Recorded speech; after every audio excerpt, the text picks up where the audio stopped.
switch from doing 2 circulars. Just because the noise is annoying me.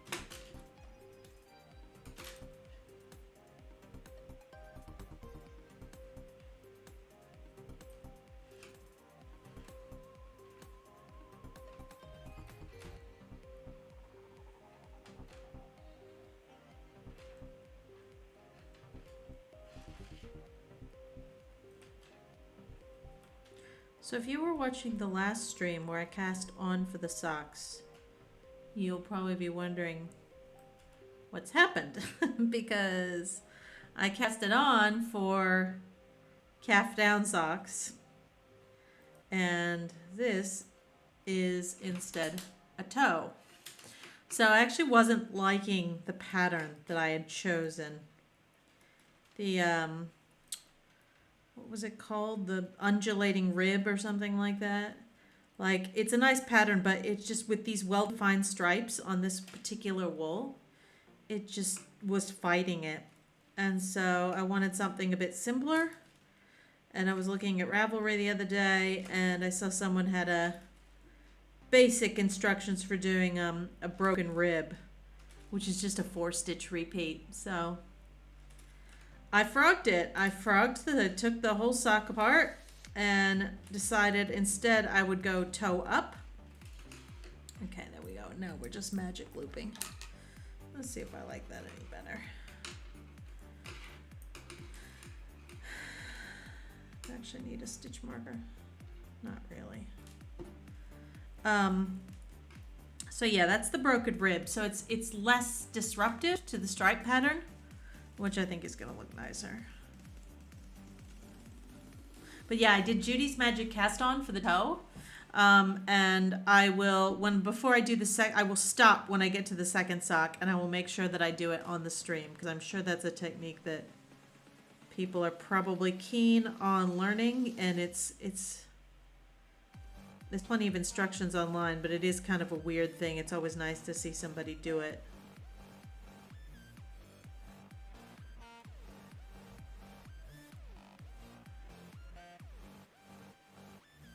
So basically for the broken rib pattern, it's a 4-row repeat where every other row is just plain knitting. This is the top of the foot. You're only doing the broken rib on the top of the foot. The bottom of the sole is just plain stockinette, because obviously you don't want something rough on the bottom of the foot when the person's wearing it. And so I'm just doing this broken rib pattern on the top of the foot.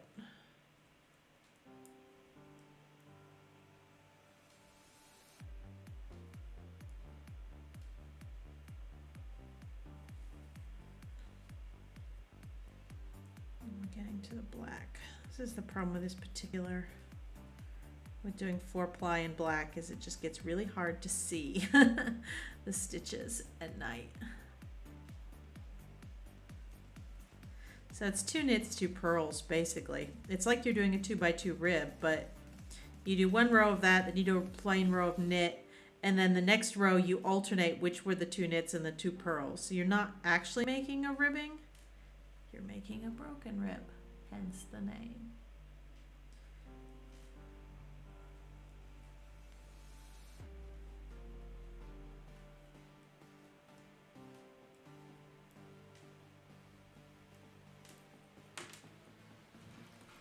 Yeah, I need the stitch marker in the end.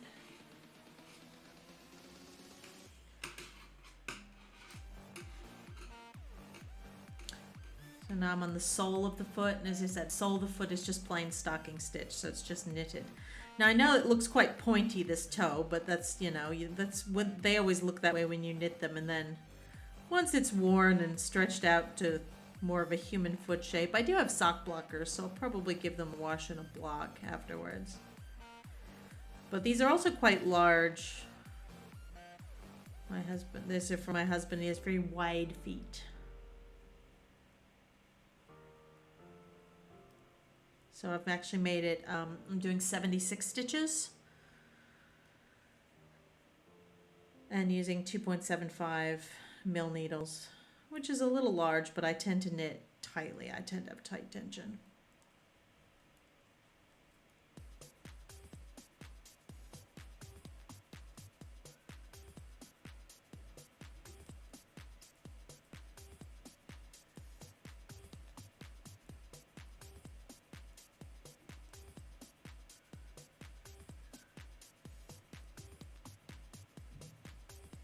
Okay, so just knitting across the sole.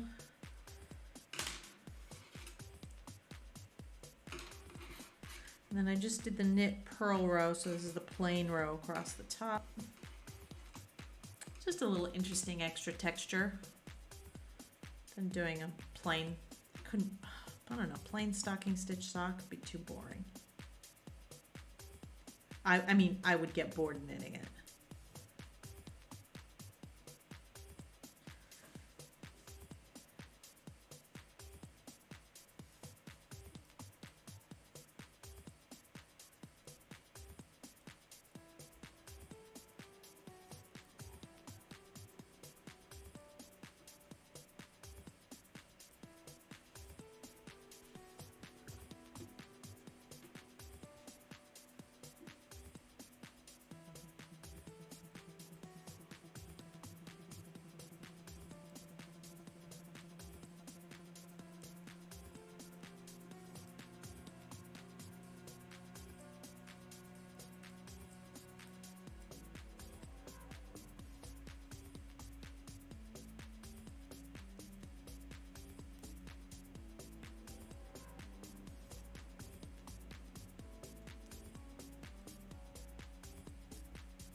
Beauty, of course, of a toe-up sock is you can try it on as you go. That's why I had my husband try it on. See, you can see when I stretch it out a bit, it's more rounded. It does look quite pointy when it's on the needles. Yeah, and check it on just to, you know, sort of check the width. And also he doesn't like, he prefers, you know, for hand-knitted socks, he doesn't usually, he wears them as house socks. He doesn't really wear them under shoes, so he tends to prefer them a little looser anyway.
Hey, Alazar, how are you? I'm tired. I went for a very long bike ride today. And so, yeah, I'm like 30 Ks, which is my longest ride probably ever. On my own through the outskirts of Munich. I went to a castle. And now I'm tired. I just thought I'd get in an hour's worth of knitting before I make dinner. Yeah, legs are very tired.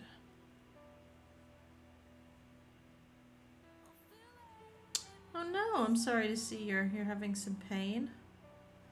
But doesn't keep you from knitting.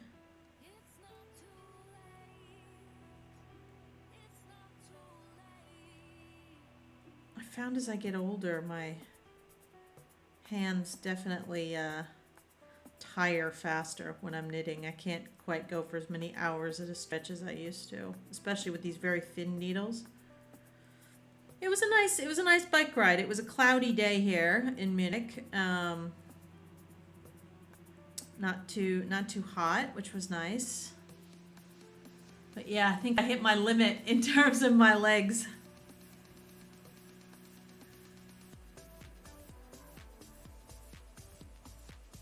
And of course, I fell over at one point.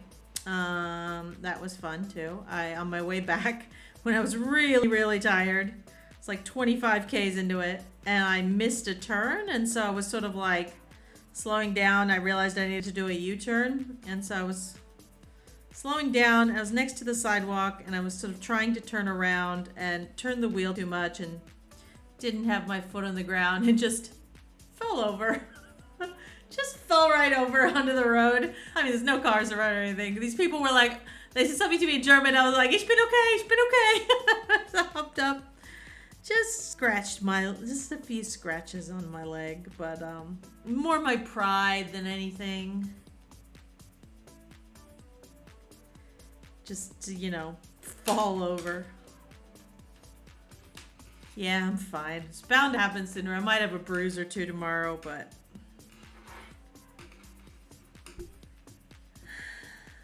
it's bound to happen. It was good that it was an easy one.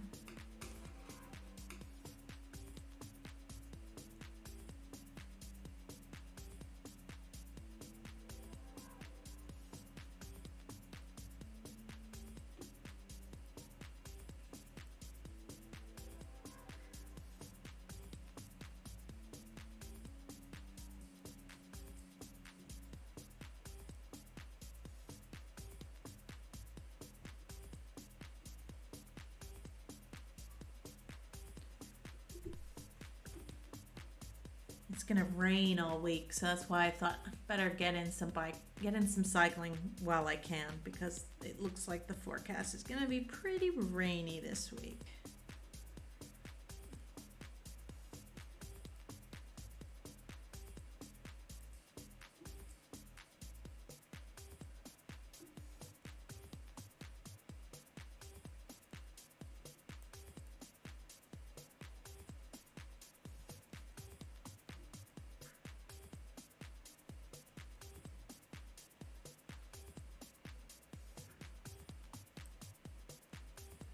Yeah, it was clouded over today. I did a ride earlier in the week when it was sunny, and to be honest with you, last weekend, I think I got a little too much sun.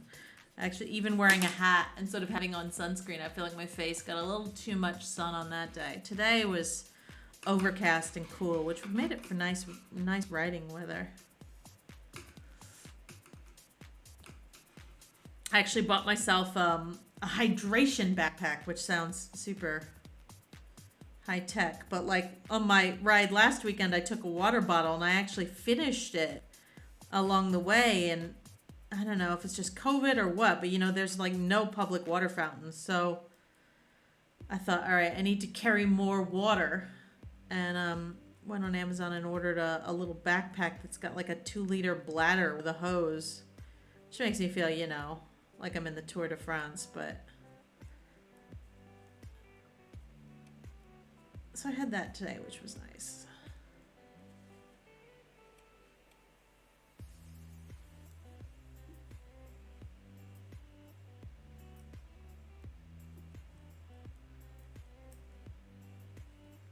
So I think this wool is a Zauberball. I think. I need to look back through my photos and see where I was. I think I know where I bought it. The label fell off, so. If I can find back in my photos where I bought it, I'll remember what it was.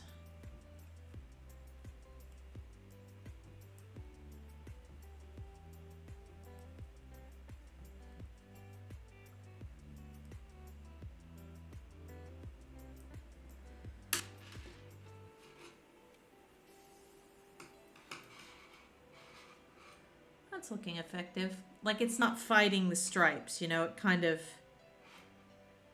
And it still looks like little snakes, like it looks like little wiggly little snakes. So it still works with the whole, Slytherin theme I got going on here.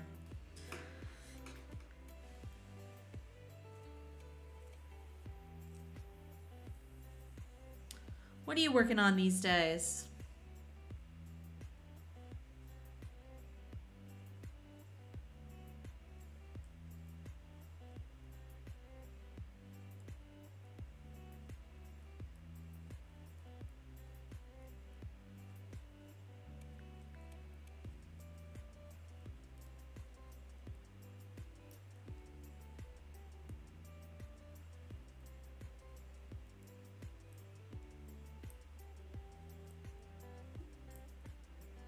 Working on the second sleeve of the sweater. Nice. Oh, that's always the one that goes the slowest, though. You're in sleeve land.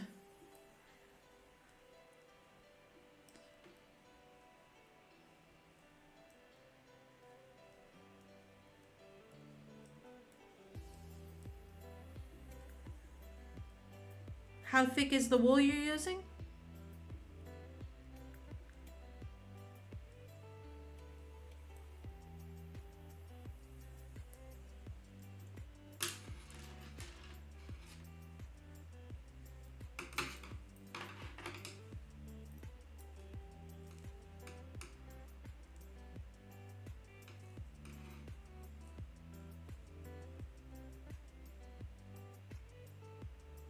I ended up going with just knitting in the round, but on the next one I want to try the shoulder cap again. Okay.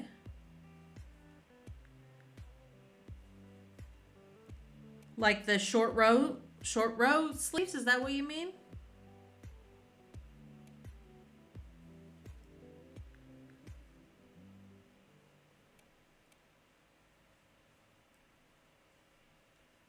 Aran weight, 4.5. Oh, that's nice. That'll knit up fast.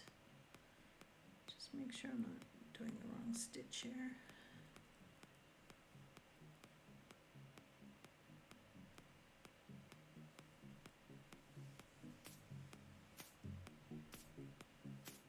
Yeah, the short row sit-in sleeve. Yeah, it's nice. They look really nice. I've only done it, I think, on one, but was very pleased with the outcome on it. I was tempted to try it on Orkney when I was doing those short sleeves, but because you knit down, I realized that it would flip the Fair Isle upside down, so I couldn't do it on that one. But yes, if you're doing something plain, it works great.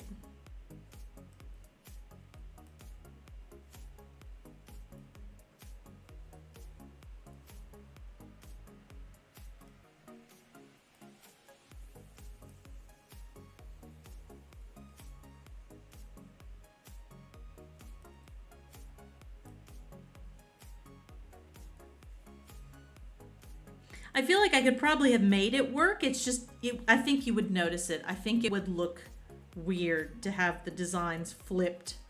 Like, even if I followed the chart, did the chart going from the top down, the stitches would be, the V's would be pointing the wrong direction, you know? So I think even if you didn't know why it looked wrong, I think it would look wrong.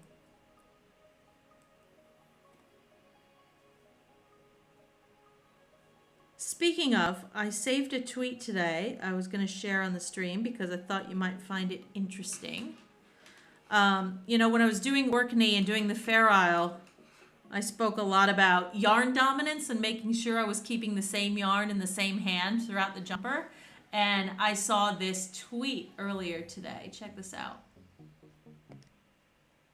So that's a pair of socks where the colors were switched in the hands on one of them from the other, and they look completely different.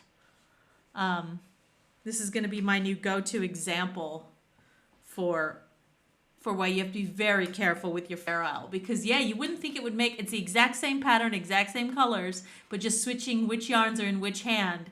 And you can see the point at which it was done too on that sock on the left. It's very clear. That would be so frustrating to have invested all that time in that.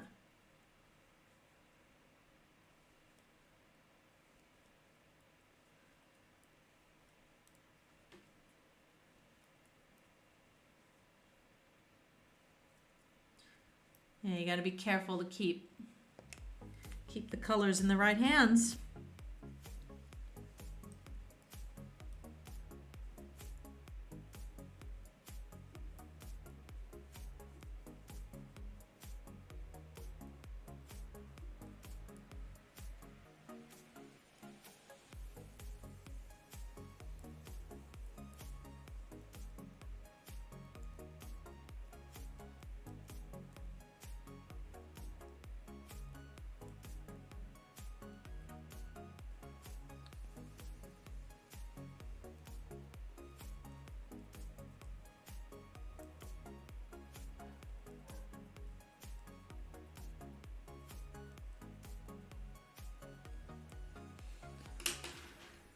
do a half hour socks and a half hour vest.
I'm not super talkative today. My legs just are so sore. That's all I can think about. Let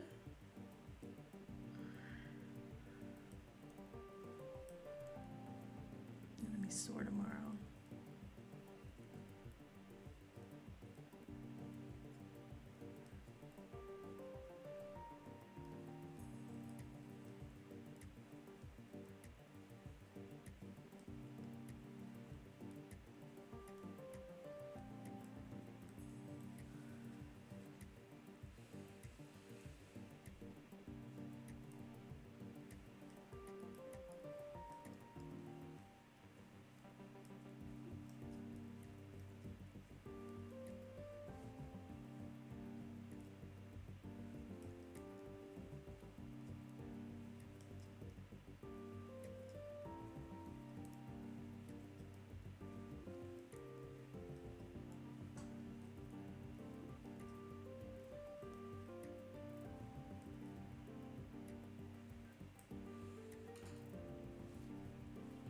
It is nice to just sit and knit. You're right.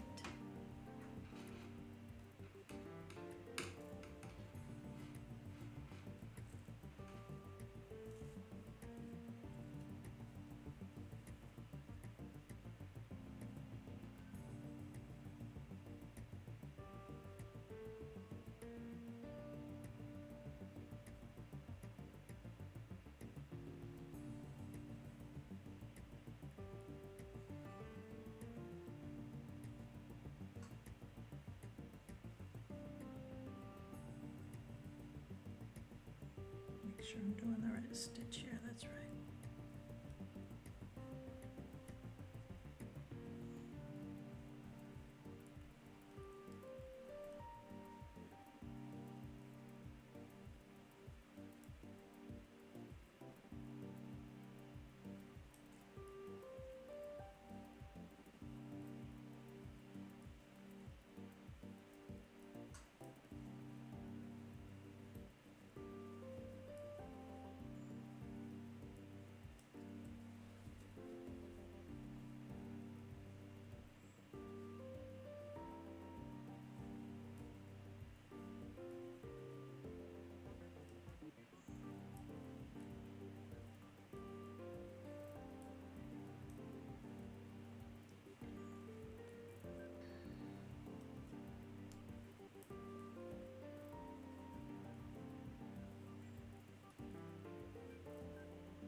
Yarn, because it's the way it's been wound on the ball, I feel like I need to stop every so often and like let it untwist itself.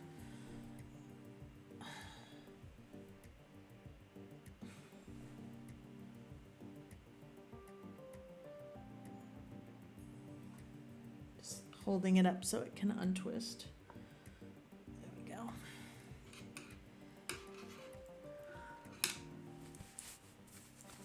I'm warm today.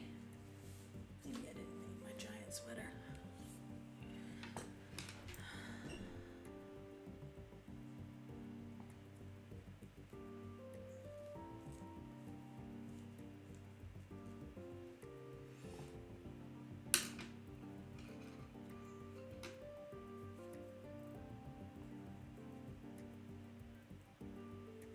Remember, I'm making sure when I do the bit between the cables that I'm not inadvertently creating a yarn over.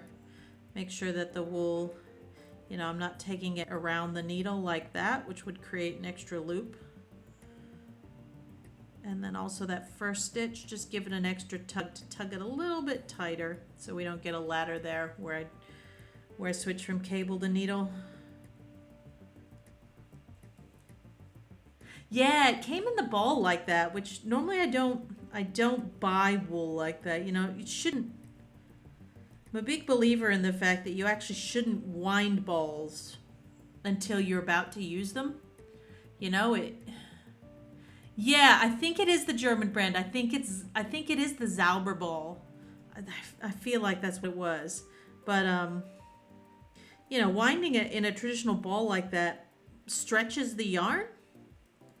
And so you don't normally want to, you know, you don't want to store it in bowls like that because it will, yeah, you'll lose some of the lovely bounce to it. I would always be horrified. You'd see people at like knitting shows buy several hanks and then immediately wind them into balls using a ball winder. And it's like, I mean, yes, if you do a center pull ball on a ball winder, usually the inside will pull out and it will sort of collapse down and ease up the tension, but still. But yeah, because of the way it comes off the ball as well. And you can tell why they've done it. I mean, except for that, but you can tell why they did. They did it because it shows off the striping, you know. They've sort of changed where they wound it every time the color changed, which is probably what attracted me to it, but it does twist. Quite a pronounced twist.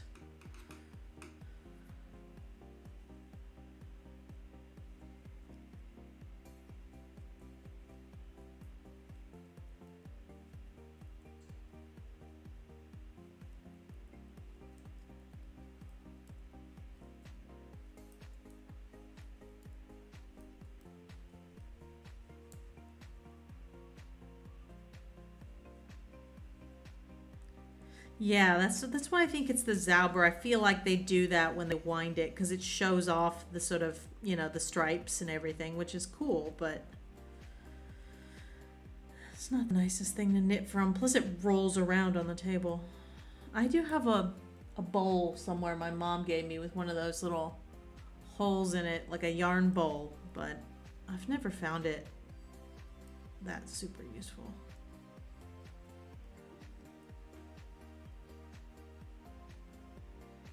Yeah, you only wind the one you're about to use. A bow winder and Swift is a nice thing to get. Like, it's a nice, you know, put that on your Christmas list or next birthday wish list. Like, it's a nice thing to have. Makes it a lot faster and, you know, yarn. Everybody likes a yarn cake. Winding by hand is definitely old school. All right, we're at 30 minutes. I might switch over to the vest. I'm getting bored too easily, and I'm about to finish a ball of wool on this, I think, as well. Where's my pattern? Memory vest. Yeah, I like to switch it up too. You're right. It actually is much better for your hands to do different things.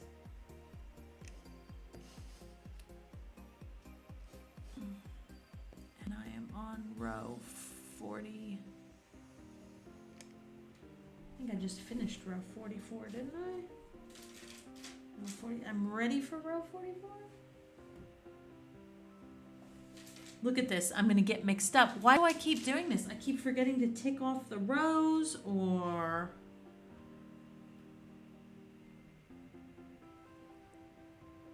I feel like that's the row I've just done. I feel like I've done row 44.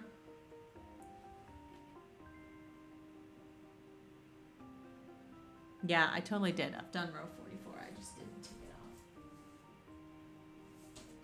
Because the even numbered rows are the rows where you don't do anything.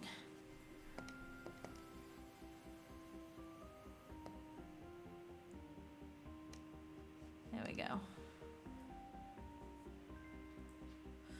Like, the hardest part of this pattern is just counting. That I just keep losing count.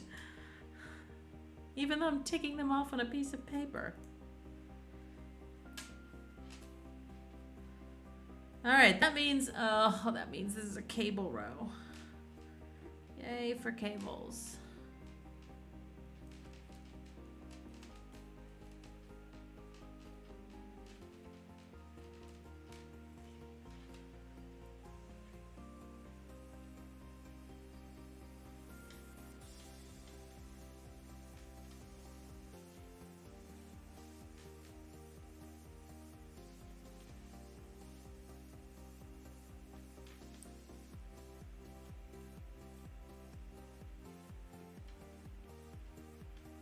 Okay. Time to cross a cable.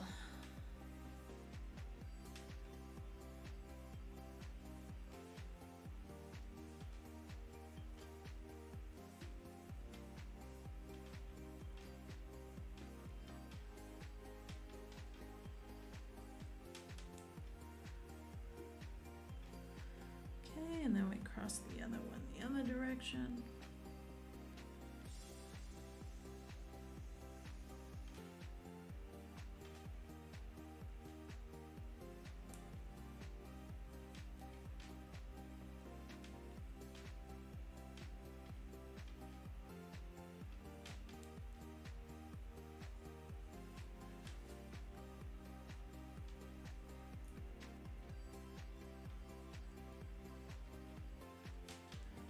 Okay, and then across the ladder. Another rung of the ladder.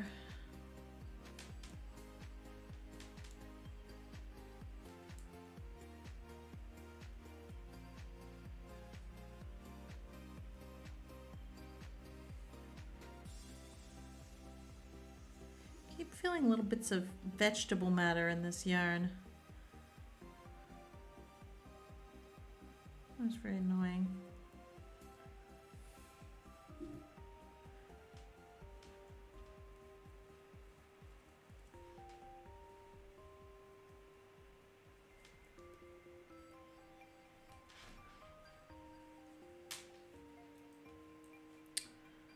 Another cable to cross.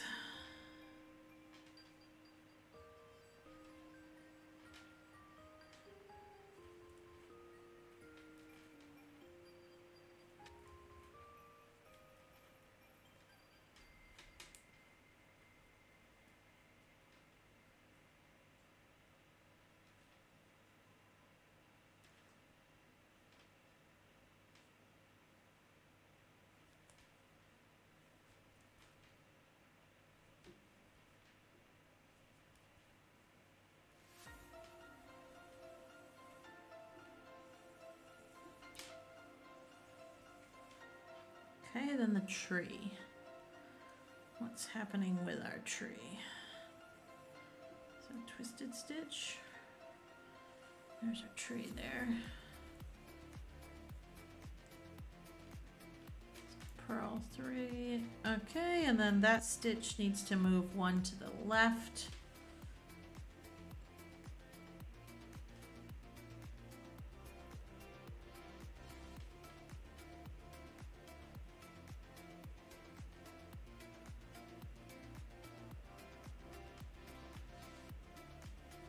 Center stitch, more vegetable matter.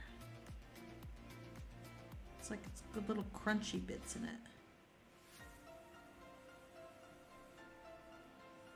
Center stitch just gets slipped.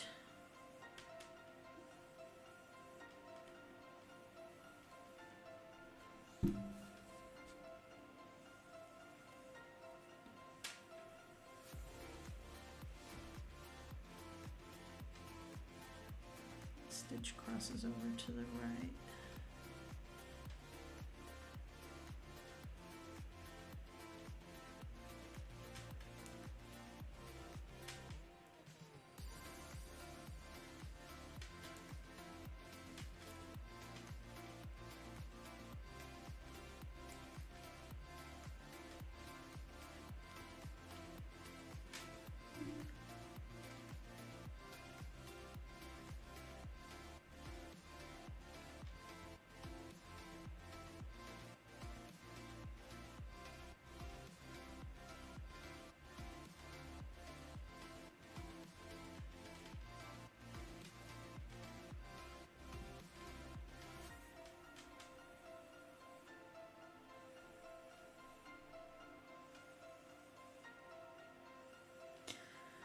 More cables.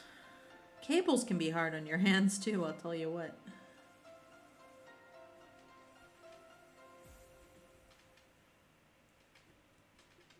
At least when you do it as tightly as I do.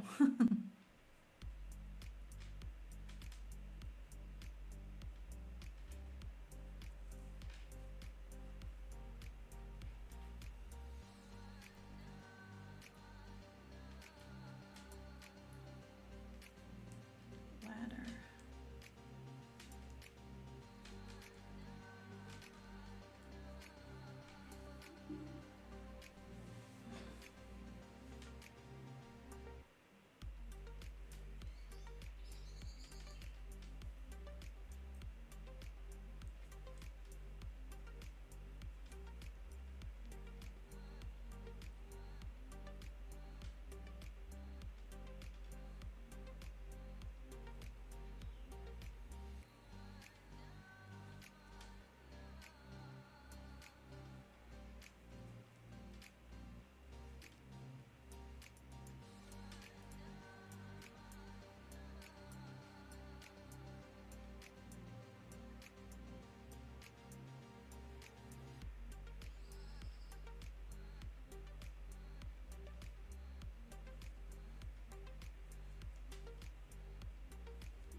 Think how much faster this knitting would go if it was just stocking stitch.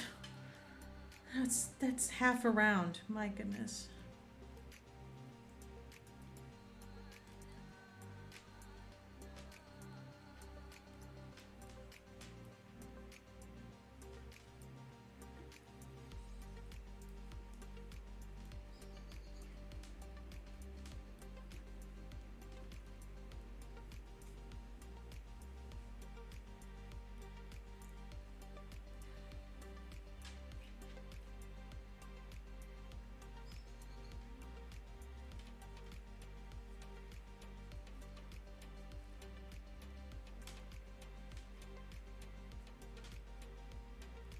I'm worried by the time I finish it, it's going to be a bit warm for him to wear it, but, you know, I'll have another winter in Germany, at least.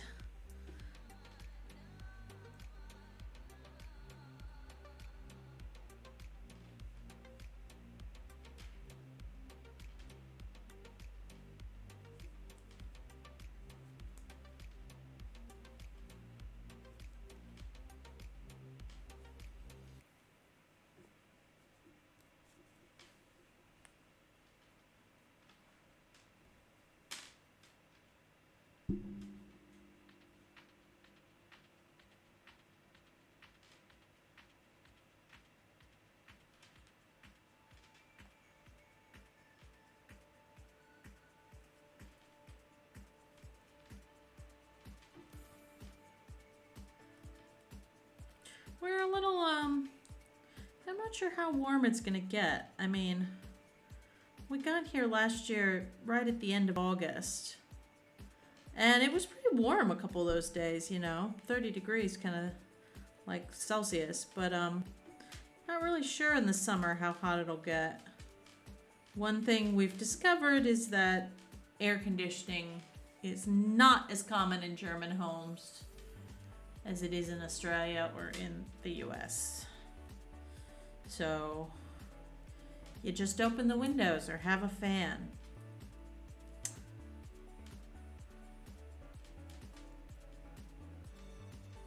I mean, it's not going to get as hot as it did in Sydney, I'll tell you that, but we had air conditioning in Sydney.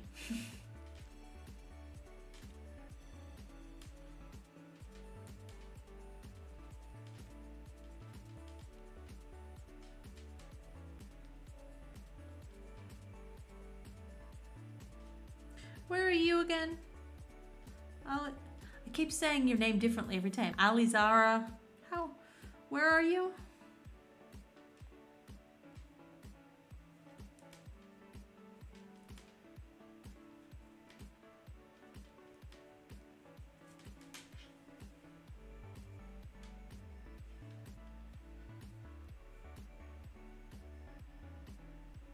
Oh, Sweden.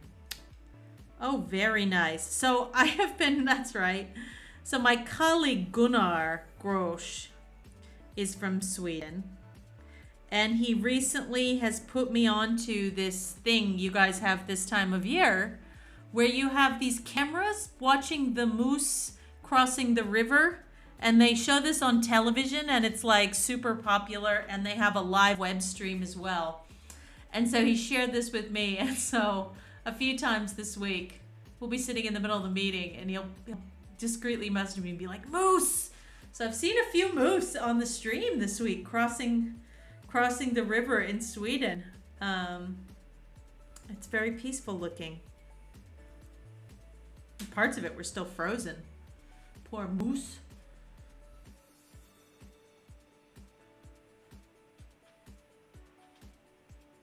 He said, yeah, apparently it's also very popular in Germany. Everyone here watches the Swedish forest live stream. Okay, middle of the tree, slip the stitch.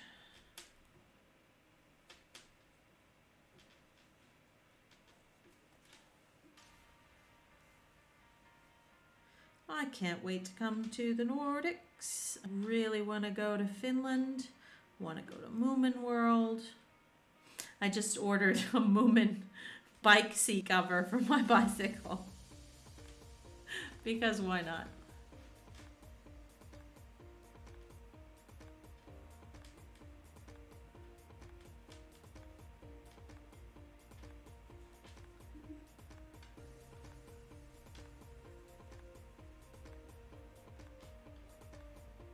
The Germans are very fascinated by the moose in the Swedish forest. Well, the Swedish forest looks beautiful.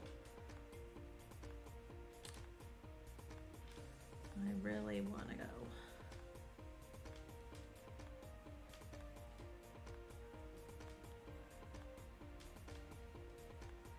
I mean, Australians' only knowledge of Swedish, culture comes from IKEA and Swedish crime fiction. It's very popular in Australia too. Swedish crime fiction.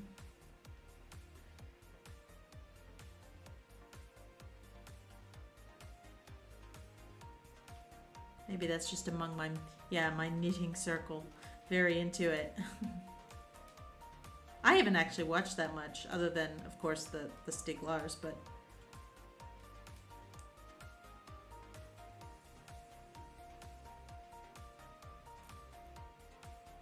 come on.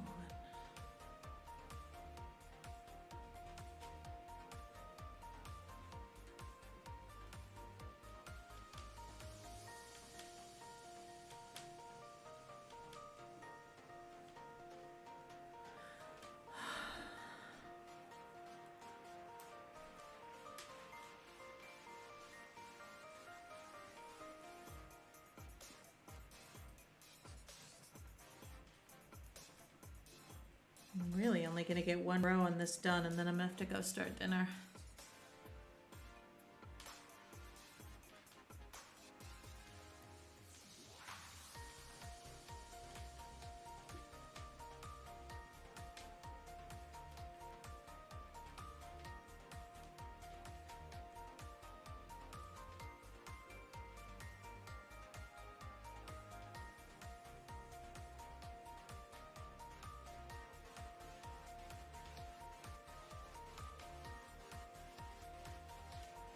Snow Angels. Oh, I'll have to have a look.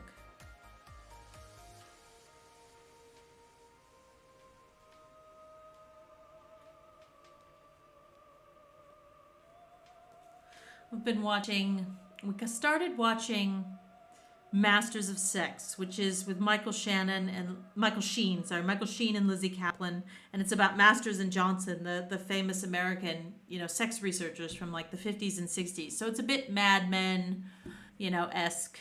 And it started out quite good, but we're in season 3 and it's gotten bad.